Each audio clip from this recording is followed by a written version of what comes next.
अभी एक फैशन हो गया है, आम्बेडकर आम्बेडकर आम्बेडकर आम्बेडकर आम्बेडकर आम्बेडकर। इतना नाम अगर भगवान का लेते तो 7 जन्मों तक स्वर्ग मिल जाता। अमित शाह माफी मांगो, अम्बेडकर का अपमान नहीं सहेंगे, नहीं सहेंगे, नहीं सहेंगे। दोस्तों नमस्कार। आप लोगों ने सुना हमारे देश के माननीय गृह मंत्री अमित शाह जी की बात को। उन्होंने संसद में किस तरह से बाबा साहब को अपमानित कर रहे हैं। अपमानित करने का मतलब कि नाम को किस तरह से लिया जा रहा है।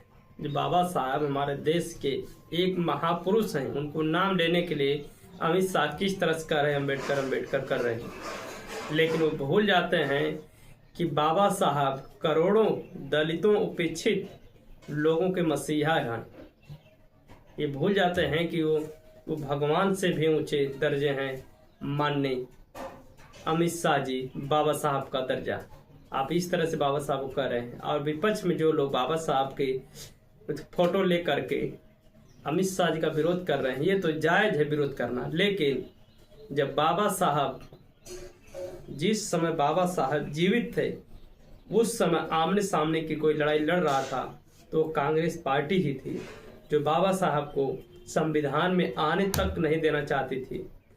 कांग्रेस के लोग तो यहाँ तक कहते थे कि बाबा साहब आपको संविधान में आने के लिए दरवाजे है क्या, हम लोग खिड़कियां भी बंद कर दीजिए, किस तरह से आएंगे आप संविधान सभा में। बाबा साहब को किसी तरह संविधान सभा में आने के बाद भी उनको अपमानित कर रहे थे लोग। बाबा साहब ने कोर्ट बिल लाए थे जिसको महिलाओं को हक अधिकार मिले, जो समाज में बोलने चालने अधिकार, पढ़ने लिखने का अधिकार जो मिल रहा है वो बाबा साहब की वजह से मिल रहा है। इसको भी इन लोगों ने, कांग्रेस के लोगों ने बाबा साहब को मजबूर कर दिया इस कोर्ट बिल के लिए। लेकिन बाबा साहब माने नहीं और इस कोर्ट बिल के लिए अपना इस्तीफा भी दे दिए थे, जो कानून मंत्री पद से। कांग्रेस के लोग क्या बताएंगे, बाबा साहब को खून आंसू रुलाए हैं। लेकिन आज जिस समय ये माननीय अमित शाह जी ऐसी बात बोल रहे हैं, देखिए कांग्रेस और बीजेपी दोनों एक ही है, इन दोनों में कोई फर्क नहीं है। अपने समय में कांग्रेस के लोगों ने बाबा साहब का अपमान किया और आज बीजेपी के लोग अपमान कर रहे हैं।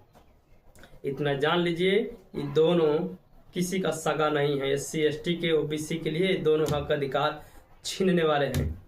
माननीय अमित शाह जी, आप जिस तरह से बोले हैं ये बहुत ही गलत है, क्योंकि बाबा साहब करोड़ों वंचितों उपेक्षितों के भगवान हैं। आप माने या न माने, लेकिन आपको एहसास तो हो गया होगा जब से आप बोले हैं किस तरह से आपका विरोध देश में हो रहा है।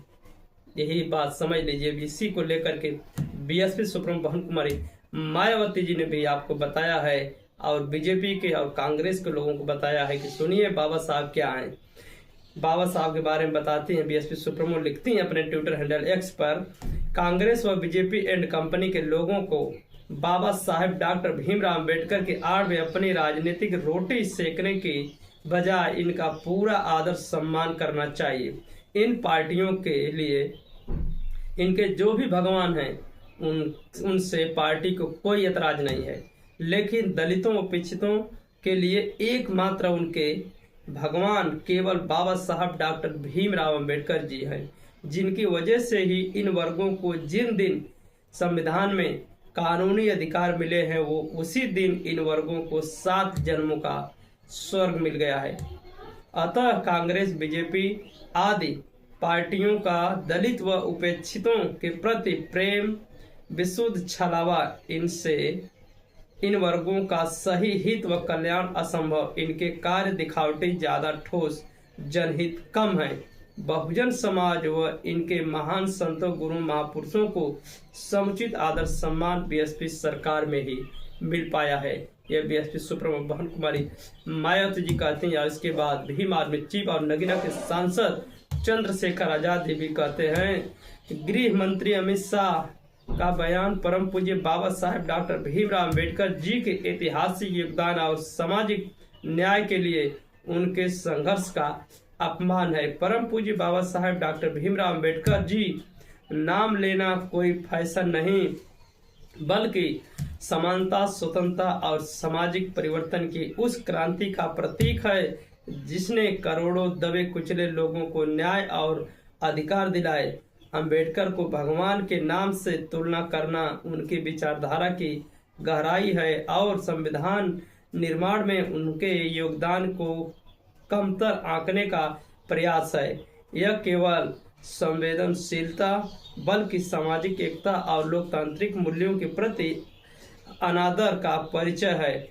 ये अचंभव है, भारत रत्न डॉक्टर भीमराव अंबेडकर जी को मानने वाले इस अपमान का बदला जरूर लेंगे। मेरी बात को याद रखना। ये भीम आर्मी चीफ और आजाद समाज पार्टी के संस्थापक जी कहते हैं कि याद रखना, इस अपमान का बदला अंबेडकरवादी जरूर लेंगे। इस पर आप लोगों का क्या विचार है? अगर आप लोग सच्चे अंबेडकरवादी हैं तो इस पर कमेंट करके जरूर बताइएगा कि अमित शाह जी जो बात बोले हैं वो कितना सही है और कांग्रेस के लोग जो कर रहे हैं वो कितना सही है। धन्यवाद।